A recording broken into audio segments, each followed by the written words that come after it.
सांगलीमध्ये राष्ट्रवादीच्या नेत्यांच्या सोबत महाविकास आघाडीचे नेते सुद्धा या मोर्चामध्ये सहभागी झाले आहेत। आपल्यासोबत रोहित दादा आहेत, त्यांची प्रतिक्रिया जाणून घ्या। खरं तर रस्त्यावरती उतरण्याची वेळ काय हवी?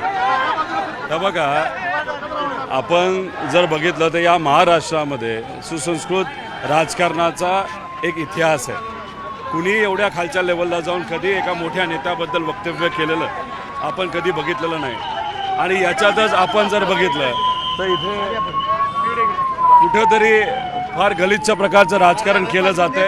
बातम्या व्हाव्यात, चर्चेला कुठेतरी दुसरीकडेच घेऊन जावं यासाठी जर घरच्यांवर बोललं जात असेल, आई वडिलांवर बोललं जात असेल, हे या महाराष्ट्रामध्ये कुणीही त्या ठिकाणी खपून घेणार नाही।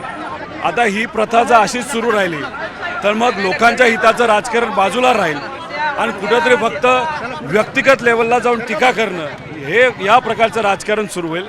देवेंद्र फडणवीस असतील नाहीतर भाजपचे जे मोठे नेते आहेत ते काय करतात, आपल्या आसपास बहुजन समाजाच्या छोट्या नेत्यांना ठेवतात, स्वतः सुसंस्कृत राजकारण केल्यासारखं दाखवतात, पण ह्या बहुजन समाजाच्या छोट्या कार्यकर्त्यांच्या माध्यमातून, नेत्यांच्या माध्यमातून, आमदारांच्या माध्यमातून अतिशय खालच्या लेवलला जाऊन कुठेतरी ते बोलतात। म्हणजे ह्याच्यात बदनाम होतो बहुजन समाज, तिथं बदनाम होतो। आणि हे जे काय गलिच्छ राजकारण हे कुठेतरी थांबलं पाहिजे, लोकांच्या हिताबद्दल बोललं गेलं पाहिजे। त्यामुळे जयंत पाटील साहेबांबद्दल जो काय पडळकर आमदार ते बोललेले आहेत त्याचा निषेध आम्ही सर्वजण करत आहोत। विधिमंडळात सुद्धा पडळकरांची भूमिका किंवा वागणं आहे ते आपण बघितलेलं आहे आणि त्यानंतरही बाहेर सुद्धा अशा पद्धतीची वक्तव्य येत आहेत। काय नेमकं कोण पाठीशी आहे असं वाटतंय? 100% याच्या पाठीशी देवेंद्र फडणवीस आहेत, भाजपचे प्रमुख नेते आहेत। आता ज्या भागाचं प्रतिनिधित्व पडळकर करतात आणि तेच पडळकर अधिवेशनामध्ये जाऊन गुंडांचा वापर करत असेल तर दुर्दैवानं असं या पवित्र भूमीची बदनामी तिथं त्या ठिकाणी ते करतात असं आपल्याला म्हणावं लागेल। त्यामुळे हे जे वागणे हे अतिशय चुकीचं वागणे हे कुठल्याही समाजातल्या लोकांना पटलेलं नाही। पण जर असेच वक्तव्य पुन्हा एकदा येत राहिली तर महाराष्ट्रामध्ये दंगली घडतील वाटतं। मग कुठंतरी आपल्याला हे म्हणावं लागेल, भाजपचे जे प्रमुख नेते त्यांचाच पाठिंबा अशा वक्तव्याला आहे।